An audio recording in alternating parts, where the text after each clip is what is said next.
Well, thank you all and welcome. Good afternoon. Welcome to this 2018 City of Harlingen State of the City Address. We are extremely grateful to the Harlingen Rotary Club for their decades in this event. It gives our city leaders an opportunity to report on our city's progress and for the public to look us in the eye and to ask us what we've done. And it is a great honor, privilege, to give this report on behalf of the City Commission and our wonderful team of city staff. And so at this time, I would ask that the City Commission stand and be recognized. Commissioner Richard Uribe from District 1, Tudor Yulhorn from District 2, Mike Mesmar representing District 3, Ruben De La Rosa representing District 4, and Victor Leal representing District 5.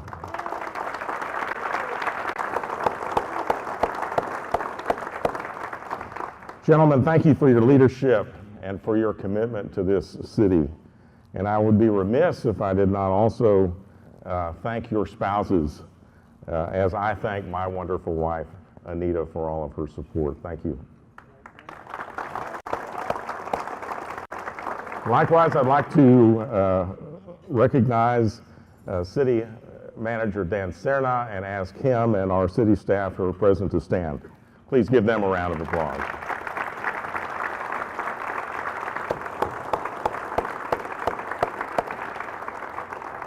We have a great team, but what is important to remember about this report is that it is not all about what your city leaders or your city staff have done, but what our city as a whole has done with the contributions of so many other partners, businesses, and community leaders.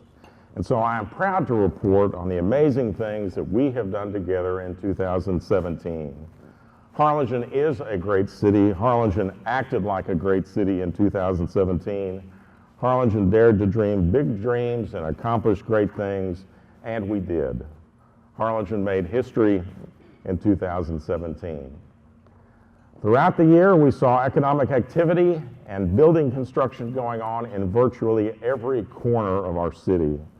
And we capped it off in December with the largest industrial project in our history, the historic groundbreaking of the Cardone Industries Distribution Center. This is a $50 million investment in our Harlingen Industrial Park, and this state-of-the-art distribution center will encompass 920,000 square feet. Now, to put that in perspective, it will literally be one of the largest buildings in the valley. Fields under one roof. And it will employ up to 750 people once fully operational. One of the things that this project says about Harlingen and Cameron County is that we have a great workforce. Cardone is already here and they already employ over 250 people. This new huge investment is also an endorsement of our people. They know they can find good workers here. It took years to develop this project and to make it a reality. And we are thankful for our strong partnership with Cardone, which first came to Harlingen in 2006 to open their core processing facility on East Harrison. At the groundbreaking, owner and chairman Michael Cardone said this: "We went through an extensive process to try and find the right place to put our distribution center.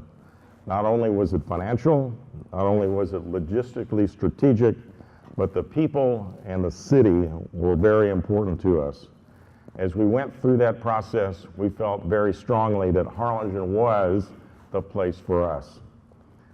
Direct benefits of this project are immense, but we believe that the indirect benefits will be just as great. As others recognize what Cardone recognized, that Harlingen and Cameron County are ideally located for distribution and logistics, we hope to see more businesses of this kind follow. And I want to recognize Danny Teixeira, who is with Cardone Industries. He's here in the audience today. Danny,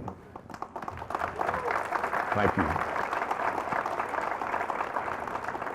And we want to again express our great appreciation to our Cameron County leadership, Judge Eddie Trevino and the entire Commissioner's Court, for working side by side with us on this dynamic project. But we didn't stop there. We did not stop there. Just a few days later, Texas Regional Bank broke ground on their new $10 million headquarters at a very prominent location in our city. Our healthcare sector continues to expand with an $8.5 million redevelopment and expansion of the emergency room facilities at Harlingen Medical Center, which opened in June of 2017. Exceptional Emergency Center at the corner of Stewart Place, Expressway 77 also opened their doors. And an ambulatory surgical center and other medical specialties are building in the heart of our medical district. We continue to increase retail throughout the city. Retail shopping venues are popping up throughout town, including those which will soon be home to a Jimmy John's franchise and Freddy's Burgers. The Chapa Group is constructing a new shopping and retail center in front of the Sam's, which will include a Bahama Bucks and Paris Bakery, just to name a few. The tremendous growth in the western part of our community continues with the opening of Stewart Place Crossings, hosting 3 new restaurants, Cheddar's, Tropical Smoothie Cafe, Russo's, and 16,000 square feet of shared office space.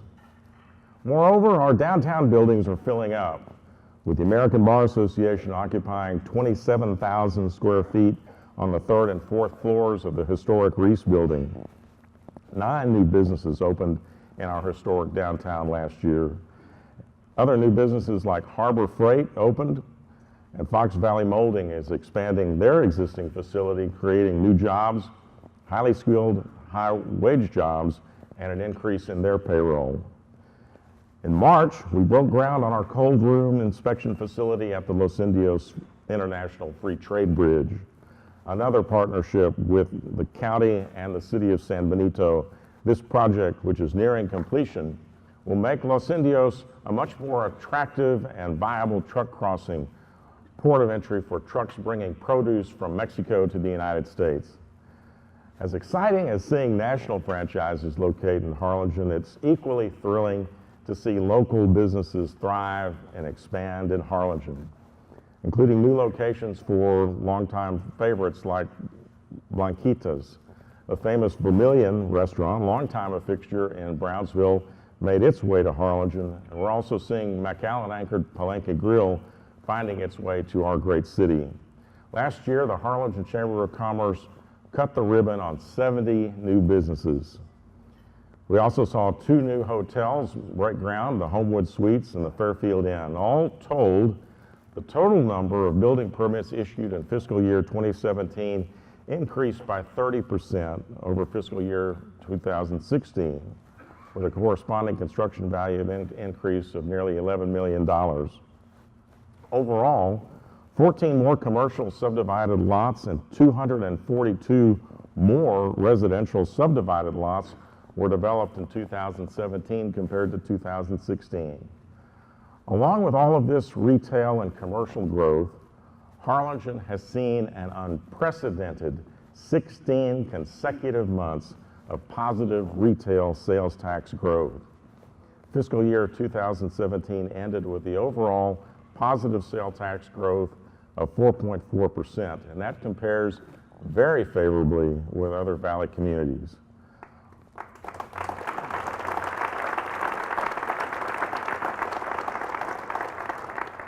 And all of our job creation has helped to reduce our unemployment rate to a 10-year low of 5.4%. As proud as we are of a signature industrial project like Cardone Distribution Center, new retail shops and restaurants, job creation, increases in our sales tax, and the overall upward trend of our economy, we're just as proud of the things that we have been able to do to improve the quality of life for all of our citizens and all of our children. We had some incredibly joyful occasions this past year as we cut the ribbon on 3 all-inclusive playgrounds which were made possible through the partnership of the City of Harlingen, the Harlingen Consolidated Independent School District, Valley Baptist Legacy Foundation, and other supporters such as the Raleigh and Amy Koppel Foundation and the Sunrise Rotary Club. These new playgrounds illustrated the true spirit of this great community, and they made history. forging ahead with not just one, but 3 of these all-inclusive playgrounds, we made it clear that this community wanted all of its children to benefit from the great parks and recreational venues that we have throughout our city.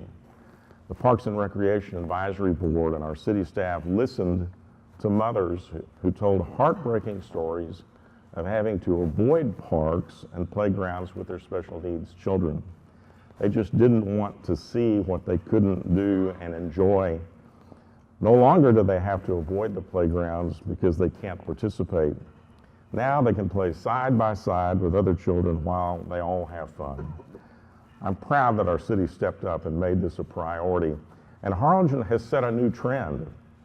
Harlingen led the way as other communities and the county have followed in building their own all-inclusive playgrounds in different venues. We also made history when this effort was recognized by the Texas Municipal League at its annual conference in Houston. For the very first time, Harlingen received the Texas Municipal Excellence Award in the over 25,000 population category for public works for our all-inclusive playgrounds initiative. We share that award with those who partnered with us, so thank you.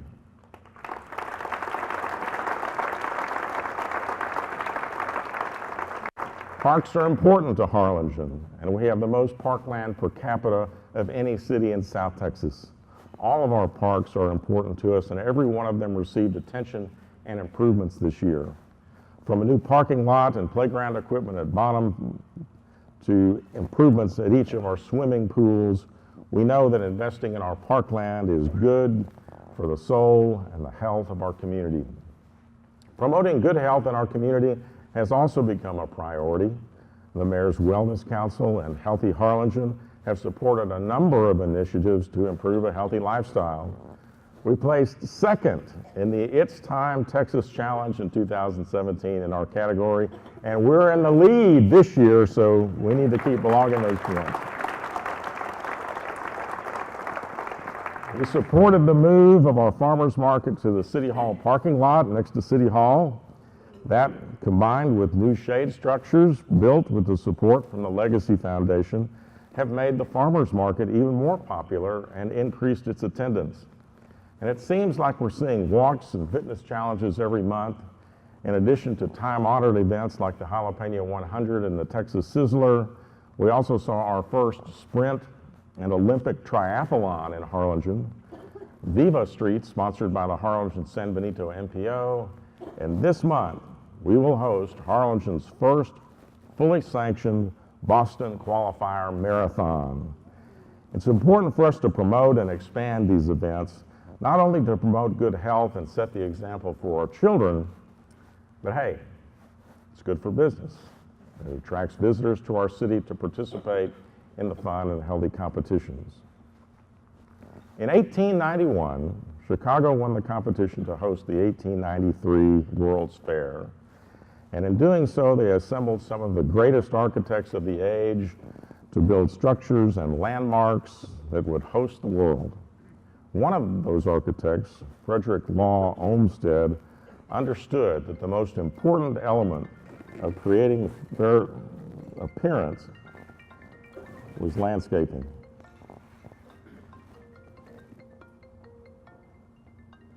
It's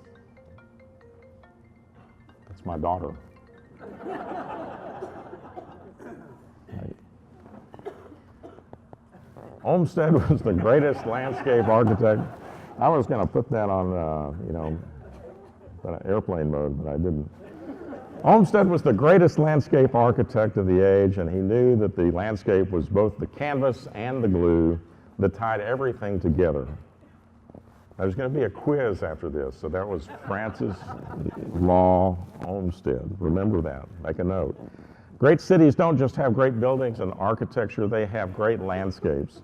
And Harlingen has made improving the appearance of our city and our landscape and our natural beauty a priority over the last few years. And to that end, we completed and cut the ribbon on a signature landscaping project at the Harlingen Interchange, the very gateway to Harlingen at the crossroads of I-69 and I-2. Having placed first in the Governor's Community Achievement Award in 2015, Harlingen was awarded a $250,000 beautification grant. Spearheaded by Keep Harlingen Beautiful and city staff, winning the award opened the way for this great project. Now, instead of unkept and patchy grassy areas welcoming our neighbors and greeting newcomers and visitors, we have a beautifully landscaped and LED-lit park-like venue as one of the first things they see. But that's not all Keep Harlingen Beautiful has done this year to improve our city's appearance.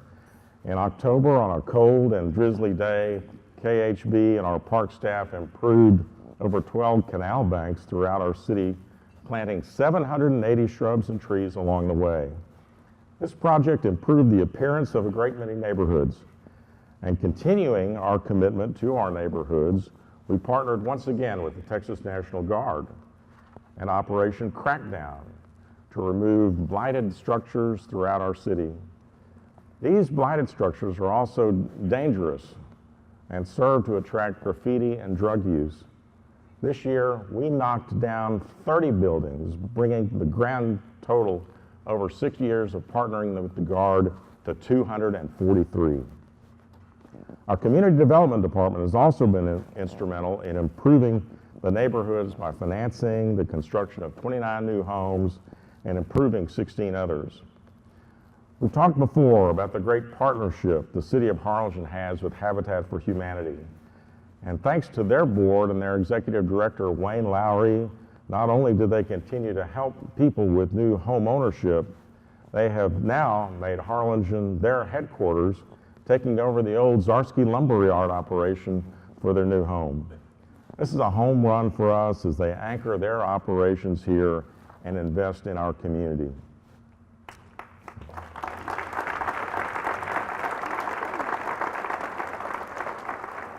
And speaking of home runs, Valley International Airport, the best airport in South Texas, scored some home runs in 2017.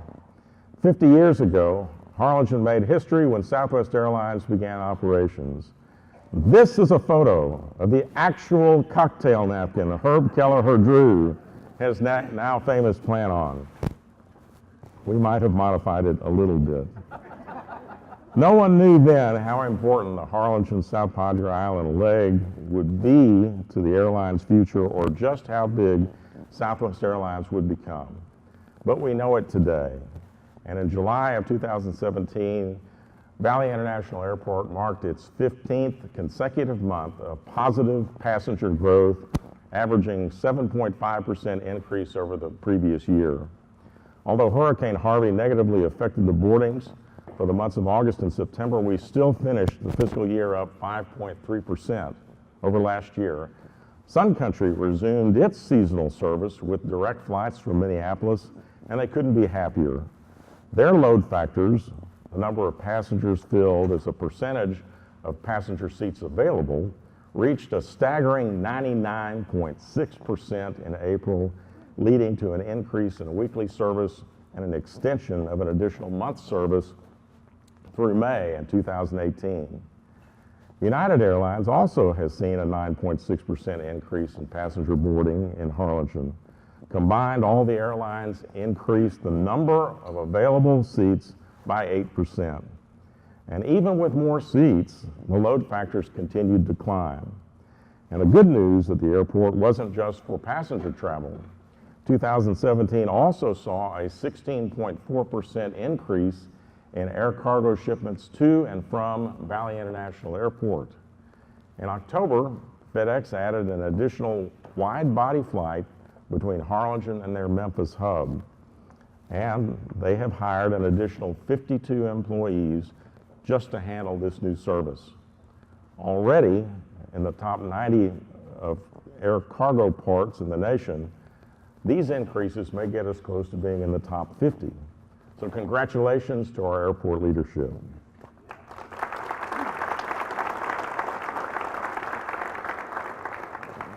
Our former waterworks manager liked to tell me that the greatest advancements for good health and long life throughout history has not been medicine, and apologies to our friends in the healthcare professions, but clean water and proper wastewater management. His argument is supported by a recent book called The History of the World in Six Glasses, which submits in part that because people were afraid to drink water because they might get sick, they drank the forerunners of beer and wine all the time and were basically plastered most of the time. Dilly dilly. That is until the 19th century when we started drinking coffee made with boiled water. I'm telling you, there's going to be a quiz. And that's the history of the world in six glasses. Fortunately for us here in Harlingen, we have plenty of clean water and a state-of-the-art wastewater system that was completed in 2017 by the Harlingen Waterworks system. Harlingen completed construction of the all-liquid and solids treatment facility and again made history. We cut the ribbon on this new facility on East Harrison and it is fully operational. At a cost of $14.5 million, our Waterworks leadership and staff saved more than $30 million over what the experts said it would cost if we had used all outside contractors. And the new plant's energy efficient processes have reduced power consumption by $250,000, a full one-third reduction in cost in less than a full year of operation. Waterworks also replaced and constructed 2,850 feet of failing 15-inch sewer line under New Hampshire Street using a pipe bursting technique that significantly reduced construction time, traffic disruption, pavement replacement, and a project saving cost of $400,000. The Waterworks also installed a 7,000-foot 15-inch gravity main and made other improvements to service our growing retail sector on the east side. And in 2017, the Waterworks installed 324 new water meters, increasing our customer account total to over 25,600. Our water meter and sewer connections outpaced those in the prior year by 33% and 42% respectively. That is just one more strong indicator of the significant growth occurring in our city. And to ensure that we continue to have plenty of clean drinking water, Harlingen acquired another 432 acre-feet of water rights at a cost of just over $700,000, realizing a 32% discount from market rates by taking advantage of water law that enables us to purchase water rights associated with agricultural use. Harlingen continues to own more water rights than any other city in the Rio Grande Valley. As I began to prepare this annual report, I reviewed the city manager Dan Serna's 121-page annual activities and accomplishments report. And if I were to tell you of all of the accomplishments of our city departments had last year, we'd be here for the next 6 hours and Anita would have already gone a long time ago. But let me just tell you about a few more. As promised, we completed construction and held a grand opening of our new fire station on Stewart Place Road. The opening of the new fire station continues our commitment to public safety and maintaining excellent emergency response times to all areas of our city. Thank you to Fire Chief Rubio and his staff for all they do to keep our community safe. We also started the design process for the expansion of Spur 54 into a 6-lane road with raised traffic medians near Bass Pro Shops and Sam's retail area. This proposed improvement to Spur 54 will accommodate growth in the area for years to come. This nearly $7 million expansion is being funded with state funds through our Metropolitan Planning Organization. The environmental review has been completed and the design work is underway, and we expect to start construction in 2019. Maintaining city streets is just as important as constructing new ones. So this year, we established a funding mechanism to improve our ability to do just that. The City Commission implemented a street maintenance fee that created a dedicated funding stream via ordinance to fund street improvement projects. This dedicated fund will provide an estimated $1.4 million annually to improve and maintain our city streets. These funds will be in addition to what we already budget for street maintenance from our general fund. Sidewalks also provide another important means of mobility for our citizens and visitors. And for that reason, we continue our efforts to expand and install new sidewalks throughout our city. We were recently awarded 4 new grants totaling $3.25 million to construct an estimated 17 miles of new sidewalks at various areas around our community. These sidewalks will help reduce traffic and offer more avenues for exercise. I've already mentioned our all-inclusive playgrounds that allow children of all abilities to play together in a learning environment. To continue our efforts for inclusivity, our recreational areas, our Parks Department, led by Parks Department Director Javier Mendez, constructed a new ADA-compliant wheelchair accessible ramp at our Pendleton Pool and a new wheelchair platform swing lifts at both Lonsea Hill and Victor Pools. These improvements will ensure that everyone can enjoy our pools without limitations. Improving the quality of life for our citizens and visitors is a top priority for our city. And toward that goal, the Community Improvement Board and City Commission approved $2.6 million in 4B funding to construct a phase 1 of our proposed destination park at Lonsea Hill, which could include an amphitheater, lighted basketball courts, a large pavilion, courtyard, pergolas, and hike and bike trails. Phase 1 is currently under design and construction is expected to begin in the next 6 months. Equally important to maintaining an excellent quality of life for our citizens is providing easy access to all levels of city government. Toward that goal, we've been waiting to announce a new tool that we believe will help improve access to all areas of local government and to improve our response time to citizens' requests for services. I'm proud to announce the launch of our new City of Harlingen app. You can download the app from the Apple Store or Play Store directly to your smartphone. Developed over several months by our Management Information System Director, Sergio Mujica, the app allows citizens and visitors to request services from city departments, request information, make suggestions, stay informed of upcoming events, complain about your neighbor. But if you have a suggestion on how to improve our city, send it to us on the app. Find a pothole, you can take a photo and send it. The app is designed to forward your concerns or comments to the appropriate department for a timely response. In August, we broke ground on our long-planned convention center.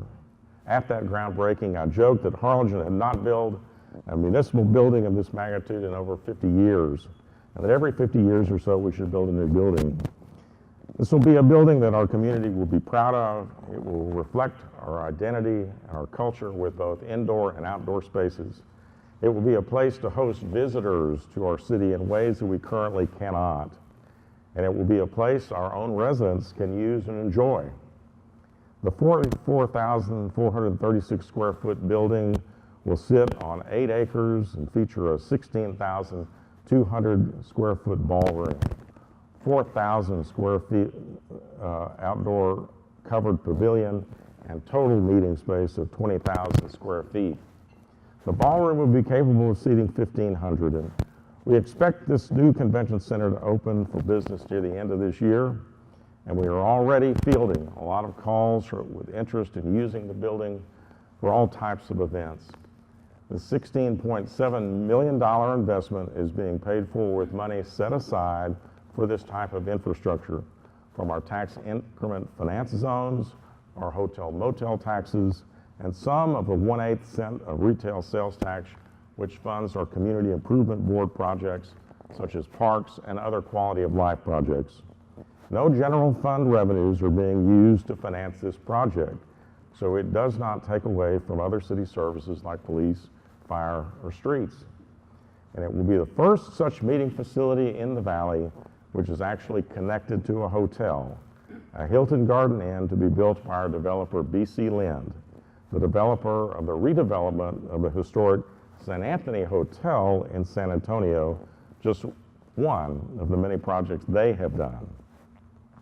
And speaking of redevelopment, we can now report that we will be reclaiming a bit of Harlingen's own history as we are now cleared to proceed with the redevelopment of the historic Baxter Building. News articles from 1926 talked about the excitement of the Baxter Building when it was first under construction in 1927, and of the rivalry with Brownsville and McAllen to have the tallest building. Some things never change. We had to make some more history in 2017 as we fought for the tax credit funding from the Texas Department of Housing and Community Affairs. In the end, the TDHCA governing board agreed to the funding this past September, and we couldn't have done it without the steadfast support of Senator Eddie Lucio, Representatives Eddie Lucio III, Representative Oscar Longoria, and Chris Gonzalez in the Harlingen Area Chamber of Commerce, who all attended the hearing in Austin in September to speak on our behalf. And I thank each and every one of them very much. Senator, thank you. The dynamic duo.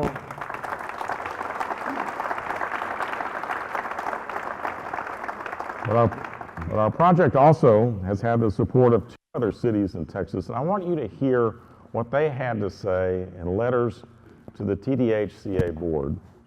From the Cisco Texas Development Corporation, their executive director wrote, "Cisco Texas has been dealing with a huge, deteriorating eyesore in the midst of our downtown for decades." Does that sound familiar? He said, "But we finally got lucky when Cisco, got a call from MRE Capital." MRE is the same developer that was working on our building, the Baxter Building. After noting that the old 8-story building in Cisco's downtown would likely cost $1.5 million to demolish, he said, resulting from MRE's purchase, the property is now being converted from what was likely to be $1 million plus liability into an $8 million asset for our town. Likewise, the Plainview Hale County EDC wrote this: "Our tallest building in downtown is the 8-story Hilton Hotel constructed in 1929 and vacant since the mid-1980s. Over time, the building has been vandalized, windows broken, and in general, a community eyesore. That often served as an economic development prospect's first impression of our city. That is all changing since your department approved MRE Capital's Conrad Lofts project last year." He said, "Economic development comes in many forms. Projects like Conrad Lofts and the Baxter Lofts in Harlingen have a pivotal economic and social impact on communities. The similarities between these 3 projects is remarkable, and we have the testimony of 2 other cities whose projects are nearing completion on what an impact this $5.5 million restoration to the Baxter Building will be for our city. MRE's architects have been regular visitors to the building in the last few months, and we expect to see construction begin this year. Economic development and city improvements all work together to make the city a great place to live, work, and play. And so does public safety. Violent crime in our city in 2017 is down nearly 40% from our 5-year high, from 281 violent crimes to 174. And property crimes went down nearly 18% from a 5-year high of 3,272 to just over 2,700. We're proud of the work our Harlingen police officers do. And last year, Harlingen was murder-free. There was not a single murder in our city.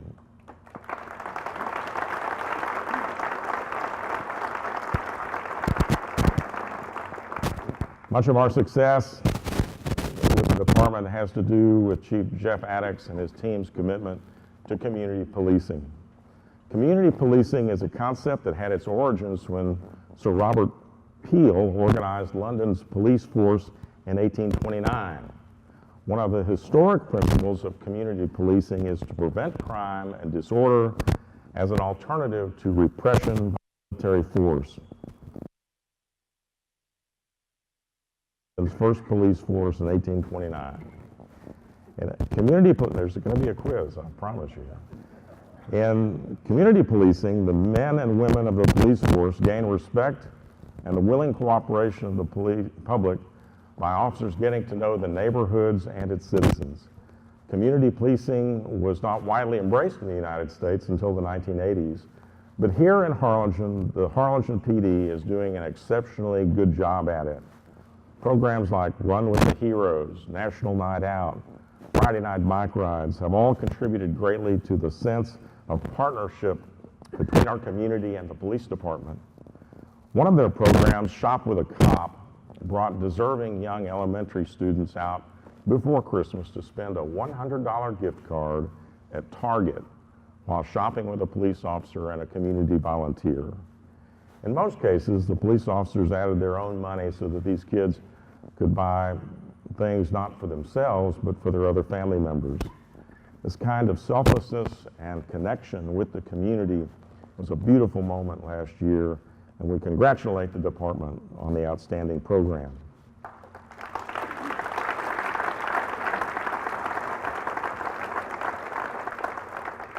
Our fire department has also been innovative in their approach to the community by partnering with the Harlingen CISD to form the first high school fire academy in our city. In this new program, students have the opportunity to earn 468 credit hours towards certifications in fire suppression and fire responders. The students who successfully complete the course and pass the exam are eligible for employment in entry-level fire positions. It's a great program. Supporting our police and fire departments is a top priority of the Harlingen City Commission. In 2008, the city's total public safety expenditure was $16.5 million. Last year, our combined funding to the two departments was over $30 million, accounting for approximately 60% of our general fund expense. We're also proud to say that we were able to successfully approve our third consecutive collective bargaining agreement with both the police and fire associations, this time for a 3-year term, which will extend through September 2020.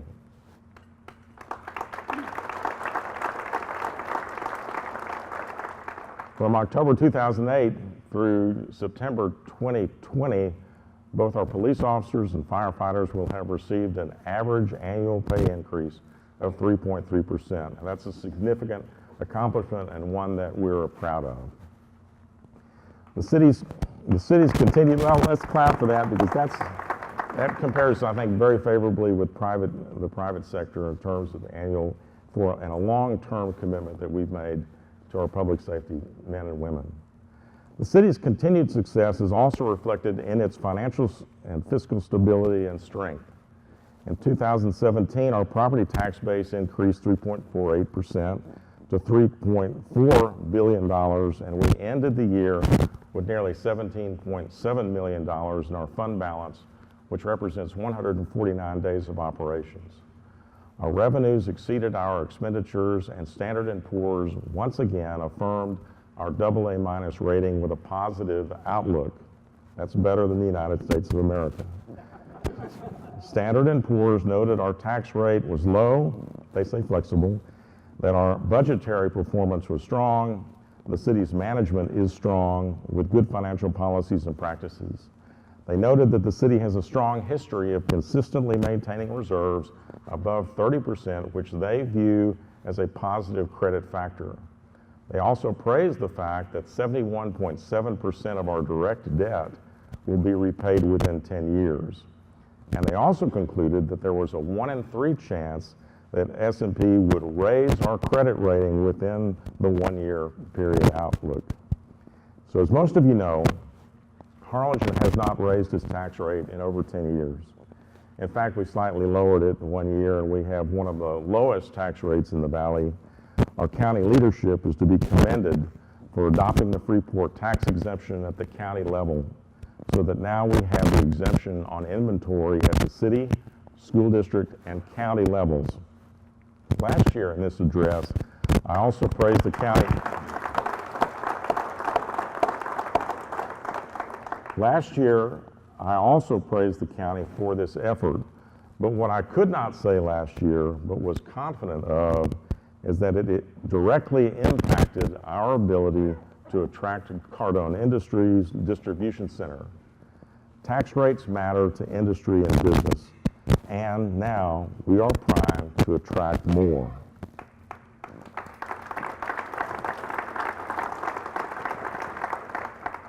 In closing, 2017 was a historic banner year for our city. And as we move into 2018, I am certain that we will make more history. And like last year, I know things that you don't. So expect more great things from a great city. And I hope that each of you do well on the pop quiz, which is about to be handed out. We're really going to hand out a pop quiz. So don't leave without it. Thank you all for everything that you do for the city of Harlingen.